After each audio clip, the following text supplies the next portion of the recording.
तो इकोनॉमिक्स हम सब जानते ही हैं, जो इकोनॉमिक्स के स्टूडेंट्स हैं तो हम सब जानते ही हैं कि इकोनॉमिक्स जो है उसको क्यों स्टडी किया जाता है। Because our wants are unlimited and उसको जो पूरा करने के लिए मीन्स हैं वो क्या हैं, लिमिटेड हैं। ठीक है, तो क्योंकि हमारी वॉन्ट्स अनलिमिटेड हैं और हमारे जो मीन्स हैं वो लिमिटेड हैं, तो यहाँ पर एक प्रॉब्लम अराइज हो जाती है कि हम अपने लिमिटेड रिसोर्सेज से अपनी अनलिमिटेड वांट्स को किस तरीके से पूरा करेंगे। तो एक ये यूनिवर्सल प्रॉब्लम है।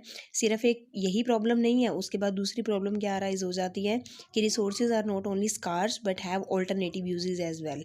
कि रिसोर्सेज हमारे पास दुर्लभ ही नहीं है बल्कि उनके ऑल्टरनेटिव यूजेस भी हैं। जैसे अगर हम मिल्क की बात करें तो मिल्क का यूज़ हम लोग डायरेक्टली उसको पी भी सकते हैं, उसकी कर्ड बनाई जा सकती है, उसकी स्वीट्स बनती हैं, तो उसके ऑल्टरनेटिव यूजेस हैं।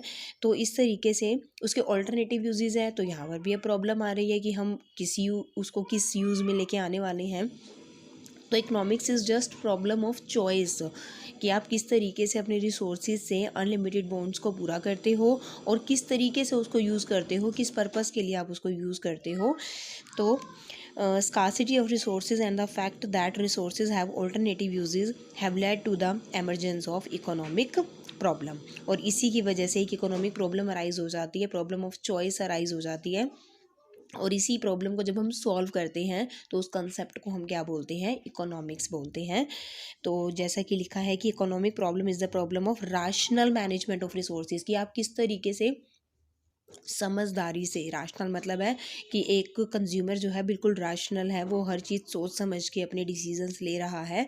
तो राशनल जो है, राशनल का मतलब है कि आप बहुत बुद्धि से काम ले रहे हो। तो यही है कि it is the problem of rational management of resources और the problem of optimum utilisation of resources, कि आप किस तरीके से अपने रिसोर्सेज का ऑप्टिमम यूटिलाइजेशन कर सकते हो कि वो वेस्टेज भी ना हो, उसको ओवर यूटिलाइज्ड भी ना किया जा सके, ऑप्टिमम यूटिलाइजेशन होना चाहिए। और ये जो है ये प्रॉब्लम कैसे अराइज होती है, जो हमने पढ़ ही लिया, दो तरीक़ों से अराइज होती है। बिकॉज रिसोर्सेज आर स्कार्स, क्योंकि जो साधन है वो दुर्लभ है, and resources have alternative uses, और उन साधनों के कुछ ऑल्टरनेटिव यूजेस हैं, कुछ और उनके यूजेस हो सकते हैं, अनेक प्रकार से उनको यूज़ किया जा सकता है। So this is all about economics.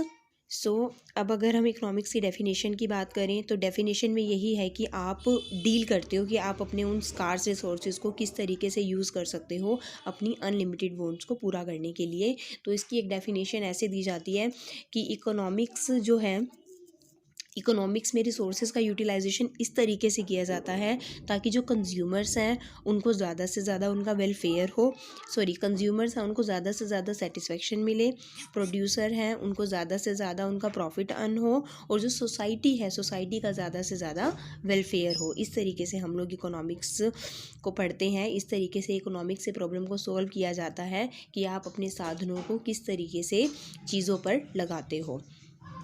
तो ये हो गया इकोनॉमिक्स के बारे में। उसके बाद मैंने पिछली वीडियो में आपको बताया था कि 1933 में जो रैगनार थे उन्होंने ये दो शब्द दिए थे, micro economics and macro economics. तो फर्स्ट आपको दे रखा है माइक्रो इकोनॉमिक्स। माइक्रो का मतलब होता है स्मॉल, तो माइक्रो इकोनॉमिक्स यही हो गया an individual firm, an individual industry या फिर एन इंडिविजुअल मार्केट। तो जब हम माइक्रो इकोनॉमिक्स की बात करते हैं तो माइक्रो इकोनॉमिक्स में मेन हमारे यहाँ पर देखो 3 कंपोनेंट्स आ जाते हैं, 3 चीज़ों की हम स्टडी करते हैं। First is theory of demand. Theory of demand मतलब एक कंज्यूमर किस तरीके से डिमांड कर रहा है, किस तरीके से वो अपनी इनकम को अलोकेट कर रहा है to different uses so that he will get maximise his satisfaction. ठीक है, उसके बाद हम जानते हैं लॉ ऑफ डिमांड जो है, लॉ ऑफ डिमांड का यहाँ पे यूज़ होता है कि जैसे जैसे आपके प्राइजेस बढ़ते हैं वैसे वैसे आपकी डिमांड कम हो जाती है, जैसे जैसे प्राइजेस आपके कम होते हैं डिमांड आपकी बढ़ती चली जाती है।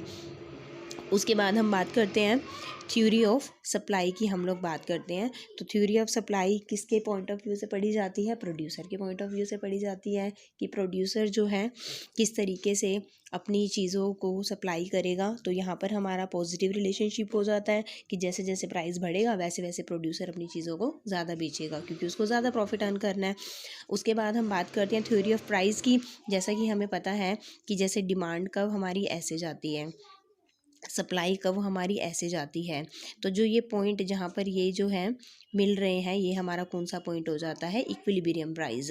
तो जो हमारा प्राइस है वो प्राइस इसी से तो डिसाइड होता है, जैसे सप्लाई और डिमांड फोर्सेस काम करती हैं। तो जहाँ पर ये दोनों हमारी इक्वल हो जाएंगी वहाँ पर हमारा प्राइस सेट हो जाएगा। तो ये 3 कंपोनेंट हम मेनली माइक्रो इकोनॉमिक्स में पढ़ते हैं, that is theory of demand, theory of supply and theory of price. हाँ जी, उसके बाद हम बात करते हैं मैक्रो इकोनॉमिक्स की। अब मैक्रो का मतलब क्या है, लार्ज है। अब यहाँ पर हम मैक्रो को जब हम स्टडी करते हैं तब हम इकोनॉमी एज अ होल की बात करते हैं कि इकोनॉमी एज अ होल को हम स्टडी करेंगे। यानी कि अब हम यहाँ पर किसी एक कंज्यूमर की डिमांड या किसी एक प्रोड्यूसर की सप्लाई को स्टडी नहीं करेंगे। यहाँ पर अब हम स्टडी करेंगे aggregate demand and aggregate supply को यहाँ पर स्टडी किया जाएगा। तो इसके कंपोनेंट्स हम देख लेते हैं कि theory related to equilibrium in the economy, कि एक इकोनॉमी में इक्विलिब्रियम कब आएगा। इक्विलिब्रियम कब आएगा, जब आपका एग्रीगेट सप्लाई एग्रीगेट डिमांड के इक्वल हो जाएगा, तो इकोनॉमी में क्या बनी रहेगी, संतुलन बना रहेगा। तो उसके बाद है डिसइक्विलिब्रियम का मतलब क्या है। अब डिसइक्विलिब्रियम कब होगा, जब आपकी या तो एग्रीगेट डिमांड आपकी ग्रेटर हो जाएगी एग्रीगेट सप्लाई से, या फिर आपकी जो एग्रीगेट सप्लाई है वो एग्रीगेट डिमांड से ज़्यादा हो जाएगी। जब एग्रीगेट डिमांड ज़्यादा होगी तो चीज़ों के प्राइसेस बढ़ने लगेंगे, चीज़ों के प्राइसेस बढ़ने लगेंगे तो वहाँ पे इन्फ्लेशनरी गैप आ जाएगा। ऐसे ही जब हमारी एग्रीगेट सप्लाई बढ़ेगी तो चीज़ों के प्राइसेस कम हो जाएंगे तो वहाँ पे हमारा डिफ्लेशनरी गैप आ जाएगा। ठीक है, उसके बाद थर्ड हम पढ़ते हैं कि अब इनको करेक्ट कैसे करें। ये जो डिसइक्विलिब्रियम अराइज हो गया है, अब इनको करेक्ट कैसे करेंगे। इनको करेक्ट करने के लिए हमारे पास होती है मॉनेटरी पॉलिसी है, फिस्कल पॉलिसी है और एक्सचेंज रेट पॉलिसी है, जिसको हम अलग अलग पूरे चैप्टर्स में आगे स्टडी करने वाले हैं कि what is monetary policy, fiscal policy and foreign exchange rate policy. तो इसके 3 वाइटल कंपोनेंट्स हम पढ़ते हैं मैक्रो इकोनॉमिक्स के, that is theory related to equilibrium in the economy, theory related to disequilibrium and theory related to correction of this disequilibrium in the economy. ठीक है, अब यहाँ पर हमारा अब डिफरेंस आ गया कि what is the difference between microeconomics and macroeconomics. So microeconomics deal with economic issues related to small economic unit. अब वही है, जो चीज़ें हमने पढ़ ली हैं उन्हीं को ही इन्होंने डिफरेंस करके दिखा दिया कि हम क्या करते हैं। ये इंडिविजुअल यूनिट्स को स्टडी करता है, ये इकोनॉमी एज ए होल को स्टडी करेगा। उसके बाद क्योंकि हम इसके अंदर सप्लाई और डिमांड के फोर्सेस से प्राइस अपने आप डिसाइड हो जाता है तो इसको हम प्राइस थ्योरी बोलते हैं। क्योंकि यहाँ पर हम एग्रीगेट डिमांड और एग्रीगेट सप्लाई की बात करते हैं और general price level as a economy as a whole की बात करते हैं। हम लोग यहाँ पर किसी एक उसके प्राइस की बात नहीं कर रहे हैं, किसी एक मार्केट के प्राइस की बात नहीं कर रहे हैं, यहाँ पर पूरी इकोनॉमी के जनरल प्राइस की बात हो रही है। तो इसलिए हम इसको क्या बोलते हैं, theory of income and employment.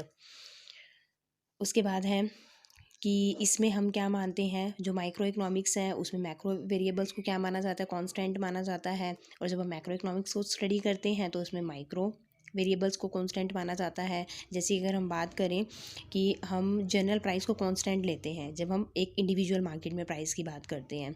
ठीक है, और जब हम यहाँ पे करें इधर तो हम क्या करते हैं, डिस्ट्रीब्यूशन ऑफ जीडीपी को हम कांस्टेंट मानते हैं when we are studying the level of GDP in the economy, जब हम इकोनॉमी में जीडीपी का लेवल देखना चाहते हैं। उसके बाद है जैसे यहाँ पर जो बात हो रही है, यहाँ पर नॉमिनल जीडीपी और रियल जीडीपी की बात हो रही है। ये कंसेप्ट हम आगे पढ़ेंगे कि हम लोग क्या करते हैं, जीडीपी को बेस प्राइस पे हम लोग कैलकुलेट करते हैं, क्योंकि real GDP is the indicator of economic growth. तो ये नॉमिनल जीडीपी और रियल जीडीपी का कंसेप्ट आगे आएगा तो उसको हम तब देखेंगे। फिर इसके वही प्रिंसिपल कंपोनेंट से ही हो गए। ये बात करता है theory of consumer behaviour, theory of producer behaviour, theory of price, और ये बात करता है theory of equilibrium, theory of disequilibrium and how to correct these equilibrium through monetary policy and fiscal policy, right. So this is all about microeconomics and macroeconomics. I hope आपको ये video अच्छी लगी होगी, आपको समझ में आया होगा। नेक्स्ट टॉपिक की हम अगली वीडियो में बात करेंगे। इस तरीके से हम माइक्रो इकोनॉमिक्स की अपनी एक सीरीज़ चलाएंगे और कोशिश करेंगे कि जल्दी से जल्दी हम चीज़ों को तैयार कर लें। सो अगर आपको वीडियो अच्छी लगी हो तो please do like, share and subscribe. Thank you.